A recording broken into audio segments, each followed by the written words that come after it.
Good Monday morning, Market Chameleons. Hope everyone had a great weekend. And there's my main man, Dimitri Pargamonic. How you doing, Dima? Good morning, Will. How are you? Good. Let's start with the disclaimer since it's already up and being shared. Yep. Good morning, everyone. Before we get started, keep in mind, Will and I, Market Chameleon, we're not registered investment advisors. We're not broker dealers. We're not telling you what to do. We're just sharing ideas. If you need professional help, call your broker. That's what they're there for, to help answer your questions and provide you with guidance. There's the disclaimer. Excellent. So what are you seeing this Monday morning, my friend?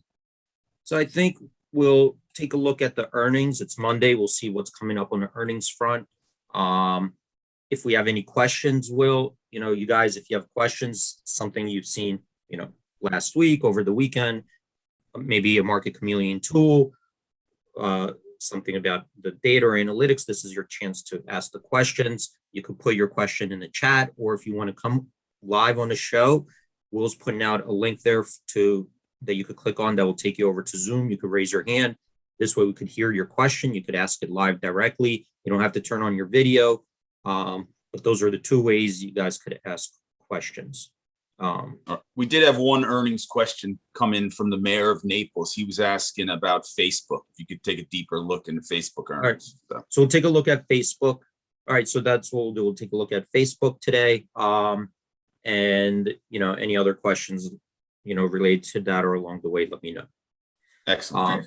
So before we go to the earnings, let's just take a quick look at what's going on in the pre-market hours. So these are stocks trading in the pre-market. We have the most active stocks, biggest percentage gainers, biggest percentage decliners.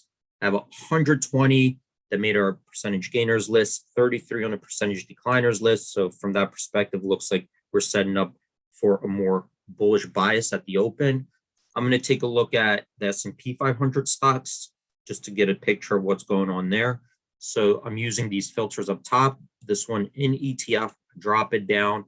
The first one, it's the SPY ETF. So by choosing that, I'm going to filter out by the components in the SPY or S&P 500. So let's try doing that. And we see here 18 made our percentage gainers list, 2 on a percentage decliners list. So still looks like a bullish bias at the open. I see PayPal up there. I think it had Tesla up there. So Tesla continues to rally. That's, I think, a new 52-week high. Is that correct? Yeah, shocker. Morgan Stanley is now piling on with a new price target of like over 1,200. Oh, really? So they're like raising. So that, I saw something in the headlines about a battery today. I didn't get a chance to read it yet. I'll go back to it and read it. Maybe they, something, I think it was in the Wall Street Journal about like a bigger battery. Maybe that's also related to it, but I didn't have a chance to read that story yet in the morning. I'm going to go back to it. If anything interesting, I'll mention it tomorrow. I think did PayPal actually, were there rumors they're going to take over Pinterest? Was that PayPal? Yeah, and they denied it over the weekend. Okay, so they're out. Okay. I don't know how that, how does that fit into, what was the logic behind that anyway? Because PayPal is like a payment system. Pinterest is like what? I'm not exactly sure. Maybe it's a front end to activate more payments, but it doesn't seem like it's a good mix of business processes to me. Yeah, I wasn't sure about what the synergy is between those two companies. So, but I guess that what they denied it this morning. So up 5%. Is that let me just see real quick. Actually, Jeff just put on the chat some of the news about Tesla is Hertz is buying over 100,000 Tesla vehicles for their fleet. Oh, really? Okay. Yeah. So those are good positive news out there for Tesla. If there are no questions on the pre-market, I'm going to kind of move on then to the earnings front. So let's take a look here. I'm going to come up here under earnings. Let's look at the upcoming earnings analysis. So I'm going to pick that. And the summary page here kind of lets us know really quickly some of the upcoming earnings. And these are divided up top as, the straddles where the straddles right now, the option premiums are expecting to move, above what the historical 4-quarter average. Here to the right, the options are expecting to move below the 4-quarter historical average.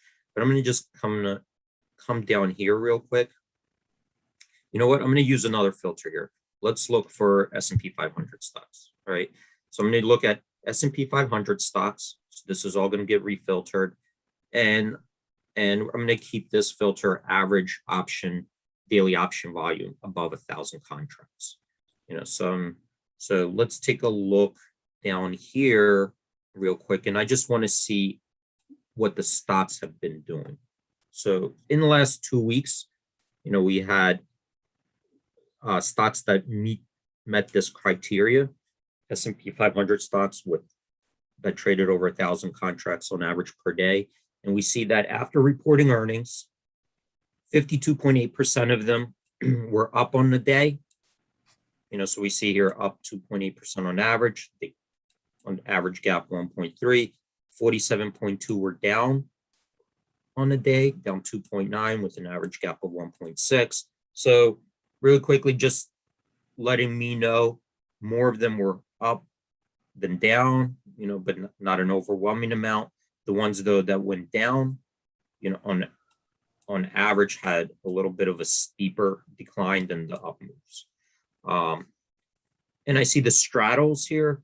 If you just took the straddles and bought the straddles day prior up to the day after, I see 37% of them, the straddles were profitable, meaning that the stocks moved beyond what the options were anticipating. So if you bought that straddle, the stock had a move that covered the cost of the straddle and beyond. So on average, those straddles gained 55%. But 63% of them, the straddles overestimated the move, and on average, they declined 35.4%. So I think, I'm trying to do the math in my head, but I think still from that perspective, on average, short straddles were the winners. Let's come back to down here. I could see just the ones that made the outsized move. So I see Intel made an outsized move. Kimberly-Clark made an outsized move. You could see where, here Intel was anticipating a move of 4.6%, moved almost 12% that day. IBM made an outsized move. The rest didn't. So you could kind of just get a sense of what's been happening. Let's go to the full report. And in this full report, I'm leaving these filters up. S&P 500 stocks. Remember, these I didn't change these filters, so those filters apply to this report. And here's Facebook. Facebook is announcing today after the market close. As of Friday's close, that straddle was implying a move of 6.6%. So if you bought the call, bought the put, that premium 6.6%. So the stock has to move beyond that, for that straddle to be in the money and profitable. If it has less than that move, then we're expecting that straddle to contract. How does that compare to previous straddles? So we've seen the last 4 quarters, on average, the straddles were predicting a 5.7% move. Last 12 quarters, they were predicting a 6.2% move. So we see that it's a little bit higher than the historical averages. What about the moves themselves? So that's how the straddles were priced. The moves themselves, last 4 quarters, on average, the move was 5.1%. Last 12 quarters, 5.3%. So what's interesting, though, and this is what we have to keep in mind, is something in Facebook is different than previous quarters, right? So what we know about Facebook is now we have things in the news, and this is what you guys, this is your job as traders, even using the data as guidance, you have to do your due diligence and your research and say, well, what's different? What are the handicaps do I apply, right? So what do we know that's different in Facebook this quarter, this upcoming up earnings, that didn't happen before. So while I go to Facebook, kind of like, let's see if the people give answers, right? What are we looking for, in Facebook? So I'm going to just click over to Facebook here. And this is kind of like we talked about. How do you use data and current information? How do you handicap stuff? So I'm going to just I'm going to go here to the post earnings drift before we look at this. So if I'm just looking at data, right? So here's the post earnings drift, and this is how Facebook tended to behave between earnings. So they reported earnings. After reporting earnings, they either went up or down.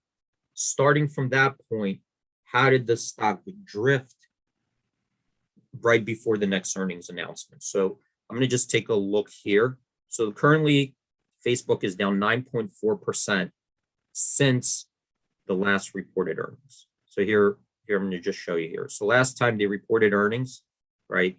They were up 15.9%. Oh, sorry. This is the last time they reported earnings. They're up 13.3%. Okay, again, that's the drift.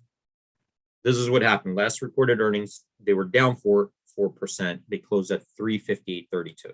Okay, so that's where they closed after reporting last earnings. Right now, we're below that, right? So we drifted lower, 9.4%, right? Usually, on average, it drifts higher, 4.9%. And we could see here 67% of the time it's higher, 33% lower.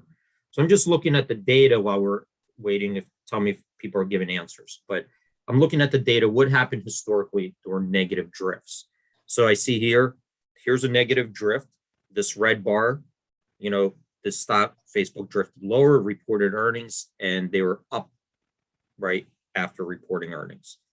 Same thing happened the next one. They drifted lower, reported earnings, they were up. Here, drifted lower, reported earnings up, drifted lower, reported earnings up. So the data here is telling me that every time, in this data set, that Facebook drifted lower between earnings, they reported earnings, and there was a positive reaction. But what else do I know? What's coming up in Facebook? Anything, Will? Not yet? Nothing. Okay. So what's going on in Facebook? And that's important as a trader to know. So I'm right here right now, drifted lower, and I'm looking at the data and saying, okay, not knowing anything else. Historically, there was a pop after earnings, I got here 1, 2, 3, 4 occurrences in the last 12 quarters. And every time that those 4 occurrences, the stock drifted lower after reporting earnings, they were higher. But something else is happening, right, that didn't happen before. So what do we know about Facebook? And if you guys aren't doing the research or reading the headlines, that's a big mistake. You got to put that in. So, and for me, it looks like nobody's answering. Maybe they're not aware of. So there's 2 things. One is 2 major ones. One, there's a big whistleblower in Facebook. It was all over, it was on every major network. There's a Senate hearing. It's in the Wall Street Journal almost daily. It's on the Bloomberg front pages. So if you're not aware of that, you probably shouldn't be trading. Well, actually, and I think there's at least a second whistleblower who's now come out with documents. Now there's a second whistleblower. And what it is that the whistleblower, the consequences of it is that, that there could be significant changes that at least, on the surface you'd have to change the business model, right? So these are not like a one-time hit or change. These could be longer term permanent changes that could impact their business model. All right. So that's one. The other thing is that if you're following Facebook as a social media website, their model is based on generating ad revenue. And to generate ad revenue, what they do is target, right? So they target you based on your usage of over the internet, what your behavior. And there's a big change into privacy. And this is getting pushed all over, not just in America, I think globally, how companies use the data that they collect. And one of the preemptive strikes, I would say, was what Apple did, right? So what do we see? Yes, Snap reported earnings. What did they say, right? That the changes that Apple has made, that they no longer just share information about users on their devices with people who make apps. And if they don't share that information, that data, it's harder to analyze user behavior and how to target them, right?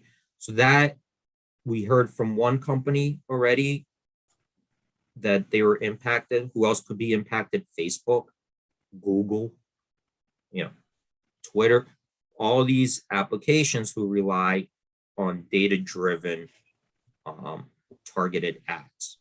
So we have here a different situation that you have to now put into your model, and other things, but these are just the major headlines that you would have to consider. So it's not just looking at the current data and information and comparing it to historicals, but you have to also consider what are the other circumstances that could be impacting it, that you could say, well, wait a minute, maybe 6.6% move is not crazy anymore. It might not be a good sale. And look, we had a Friday loan, it moved down 5%.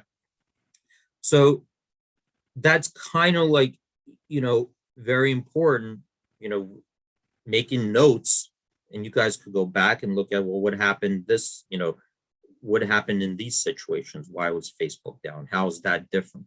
But having good notes and a clear picture is always important to do. I think Jeff Yass from Susquehanna, right? So I was reading an article, and Susquehanna is one of the biggest market making firms, and they're pretty quiet out there. He's not a very vocal person. You don't see him like really, out there, pushing. Yeah, basically the only place you see him is poker tournaments. Yeah, like poker tournaments. I mean, he's not very analytical. Yeah, he's not buying sports teams. He's not. I mean, he just focuses on his business and his family, and keeps his head on, under the radar. Yeah, and probably one of the most successful, trading operations. Very, very, statistical, data-driven, oriented person. Susquehanna is a big firm. They're market makers, like, on all the exchanges.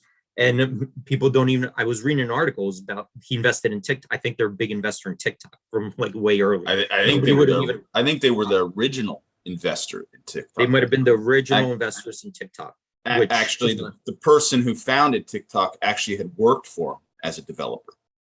Oh, really? So that's how. I think that's, I think it's that, So you could see how much under the radar, the Susquehanna guys usually fly under the radar. But in the article, it's very interesting. And he said, I don't like to trade when I think there's somebody who knows more information than I do, right? And that's the thing. Like when you're, even with the data, it's your human interaction to be aware of what you're trading, what you're setting up, what's going on. Paint as best the picture you can, and the better picture you, over time, the better picture you paint yourself, the more relevant information that you're putting in, the better your trading will become. So, and the reason I'm saying is because I get a lot of people, what happens is they just want to look at one number and say, should I buy or sell? Right. So does this mean I should buy? Does this mean I should sell? There's no one piece of information, that then it would be very easy, a button will flash red or green, and then you just press it. And, people look for the easy solution of just flash a color to buy, flash a color to sell, but it's not like that. It's over time, building yourself a good model of, I need to have a clear picture of what's going on, clear picture of where people are setting up trades, what volatilities there, what happened in the past, what's going on now. AD, can you just give your explanation of drift?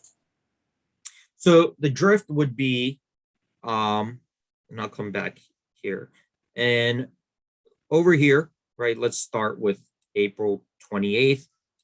Facebook reported earnings. They were up 7.3%. They finished 329.51.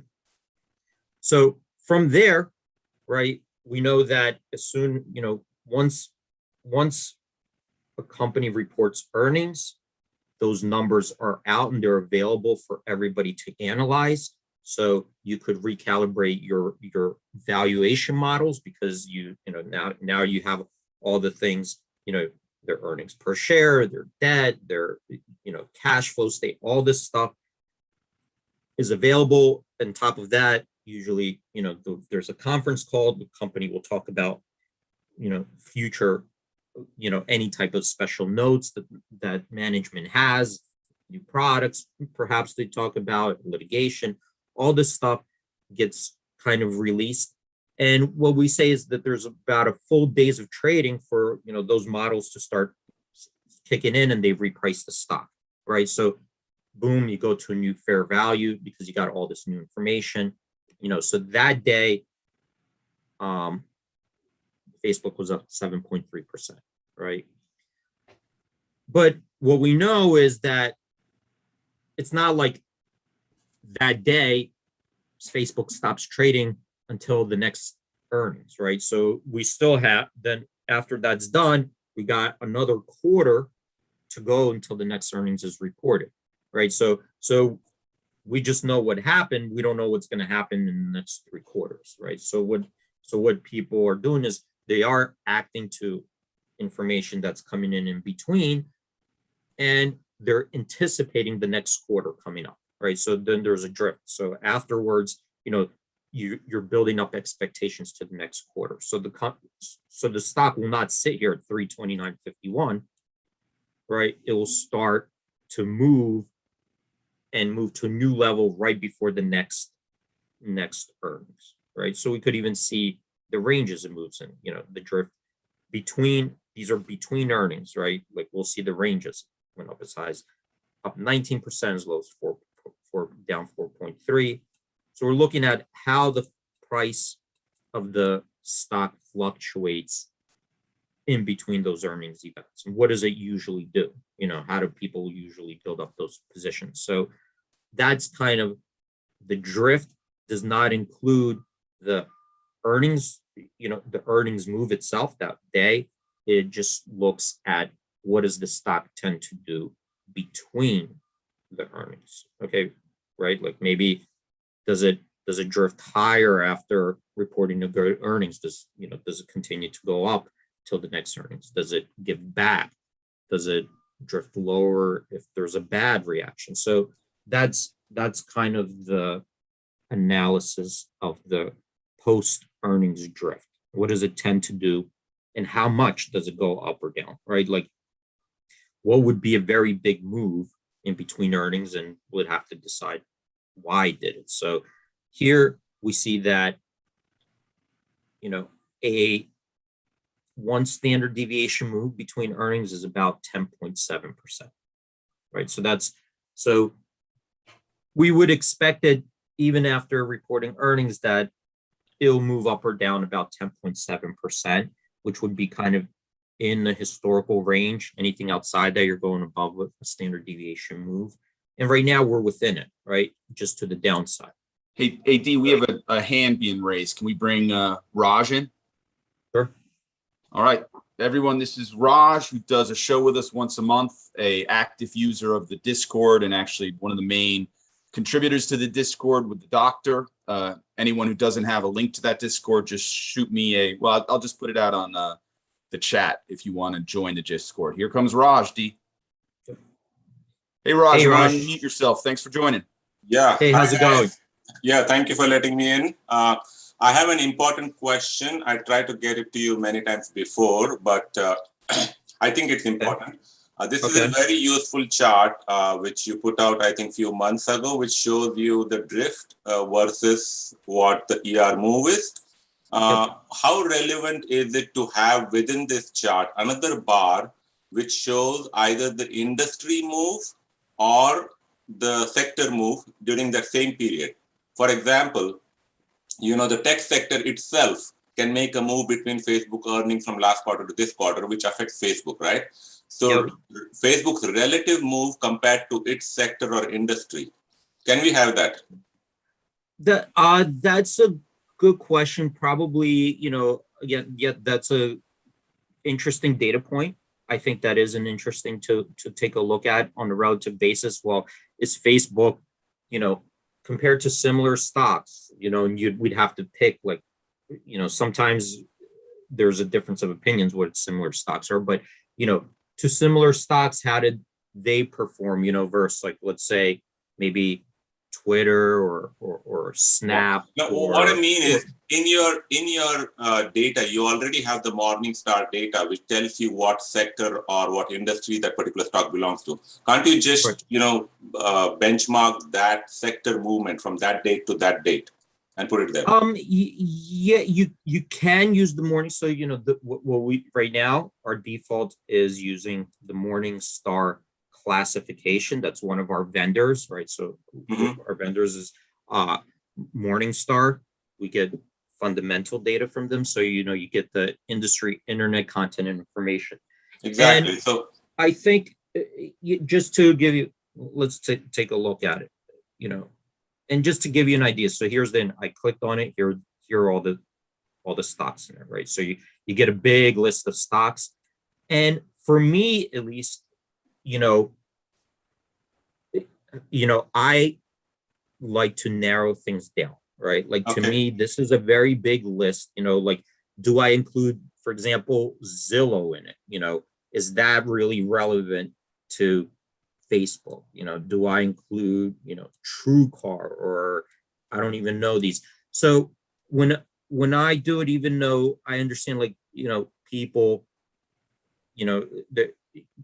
this is a classification. It might be good. This is how Morningstar classified, but I might narrow down and then I might narrow down even to two different sectors that I like to look at. So one is maybe I just want to see how stocks or companies with similar models, like Facebook, within this sector, how they're behaving. Like, maybe Snap is similar, maybe Twitter is kind of similar. I don't know. I'd have to look. I'm not sure, if I would include some of these other ones that I'm seeing in there, because this is a big list. So I might take them out, because, again, by keeping things in, just because there's a list, somebody made a list, and nothing against Morningstar, we license data from them, but just because somebody made a list, I'm not sure if that's going to be relevant to my analysis. And if it's not, I'm just going to get, like, data that I don't think is it's good. You know what I mean? So maybe, but I'll tell you, sometimes I'll put Facebook in a different list. Maybe I'll put them in with stocks. It depends what I'm trying to analyze. Maybe I'll just put them in with, like, big cap tech stocks that maybe have different models, and just to see, like, where are people putting money. Are people still investing in, like, Netflix, which is a different model, like the FANG stocks, maybe Amazon, like, what are they doing with those stocks? So it depends what you're looking at, how you want to analyze. I hear what you're saying, like, well, what are the industries? But, I never found that when I open up and here's the internet content, like, you could see how large this list is. No, for sure. I mean, I know that will be more work going for individual tickers and finding out what are the relevant stocks. I thought this is an automated process. You get the data and you can just put a bar there, which would be relatively easier to do than the way you're talking about, where analyzing each one and finding out what the relevant comparisons are, right? Yeah, but again, it's like, so what do you pick, right? It's when you're saying within the industry, it's very hard. Like sometimes when you start analyzing things that way, because I've done that. When you start analyzing, you start saying, hey, take this one out, put this one in, so there might be stocks not included in here that you want in, and stocks that, and like, I'll tell you this, if I was doing it and I'm looking at this list, I would probably eliminate the majority of stuff in there. I would start taking it like right off the top. Airbnb out, Angie out, Yeah. Auto Home American out. Just to hold for a second. For example, if you look at a financial stock, let's say Goldman Sachs earning is coming up, right? And it is. I think they already reported. Yeah. Yeah, but wouldn't like an interest rate environment affect all financial companies, right? So if interest rate is affecting from the last earning to this earning, and the whole sector has drifted down, or the whole industry has drifted down, and well, right? Yeah, you could analyze it from that perspective, or you could analyze like, here's Goldman Sachs, right? So here's capital markets, here's their list, right? Okay. So it's a big list of stocks, and I can tell you here, if I was comparing Goldman Sachs, and I know, what is their model, like, they're more kind of like a JP Morgan, Bank of America. They have access to the Fed window. They have special privileges that, Virtue Financial is like a market maker, right? Okay. So they do maybe a sliver, they do one piece of what the, Virtue Financial doesn't, IPO stocks, they don't underwrite, they don't do mergers and acquisitions, they don't like handle, big. So when I'm looking at it, it depends what I'm trying to analyze. And based on that, like here's Interactive Brokers, right? So Interactive Brokers, and you probably use, a lot of our customers use Interactive Brokers, but they're definitely not the same as Goldman Sachs, right? Like Interactive Brokers, sure, you could go in there and trade, okay. Well, I got it across. I know you can put your mind to it and come up with a better solution than I ever can, but at least I got to you about that, and hope. Yeah, no, thank you. It's a good question. If certain times I do, certain times I will just use like maybe in general what's going on in these, classifications. To me, I usually, no matter who, no matter where I look, I open up, how did they organize these? And there's no, I have to redo it based on what I'm trying to analyze. Yeah. So sometimes I might just pluck out, maybe I'll pluck out Interactive Brokers, and I just want to see, companies that are very retail focused, maybe retail focused. So, maybe I'll pluck out some of these and see what they're doing, because this list to me is too broad, but some lists to me are too narrow, And so Dimitri, this new feature you added in the fundamental analysis, where you can actually pick companies where you want to compare the PE ratios and all of those things, that's a fantastic feature. Something like that, if you can do for earnings, let's say I'm looking at the drift for Facebook from last earnings, and I just pick the tickers manually, right? So the one you have, the fundamentals, where you, for example, the ratios where you compare like summary here, peer comparisons, peer comparisons, right? No, not that one. Go under that one. Peer comparisons, right? So where you can go scroll down and add symbols to compare to, right? If you scroll down, like this. I think like this. You could just add them. You can do that, and also pick it from a list below, right? Or pick a list below, right? Exactly. So something like that, if you can do it for the earnings drift, that would be awesome. Yeah, let me think of that. That's a good. No, that's a good point. Let me see if I can do that. The same thing. All here, we already have a developers' time and money. That's all it'll take. Yeah. And really, what I would be interested in is maybe we open it up to the community, where you create different groups of classifications, because that's hard, like to really narrow down a group, to classify them, like here's this group. And sometimes, and I think Facebook, for example, could be in different groups, right? It doesn't have to be one classification. I really, like in my watch list, it might be in different groups because of, depends what I'm trying to group, Yeah. like including big data companies, social media company, right? High tech company. So it would be interesting. Maybe we open up community to see, and people could vote them up or down. I have to think about it, but if we could create, special groups that people in the community all benefit from, maybe that's another way to do it, because I try to group just things that I'm interested in and doing research, but I'm not all comprehensive. There are people who are experts in certain fields that are very good at grouping, other. Well, we'll leave it at that. I know you have a big to-do list and you're working on new things all the time, but I just wanted to get this to you so your wheels can spin in your head. Yeah. Well, thank you, Roger. It was a good question. I'm going to think about a good way to, let's see if we could come up with a good solution for that. Now there are a lot of new people on the chat. Everyone click on that link over to the Discord. It's well worth coming over. You can chat with Raj, you can chat with Jake. I get on there when I can. Thanks so much, Raj. Thanks, Raj. Yeah, thank you for getting me on, Bill. Thank you so much. See you. All right. Bye, everyone. Great job, Dima. You have a great day, buddy. Thanks, you too. Stay safe out there, everyone. Have a good trading day. Hope to see you.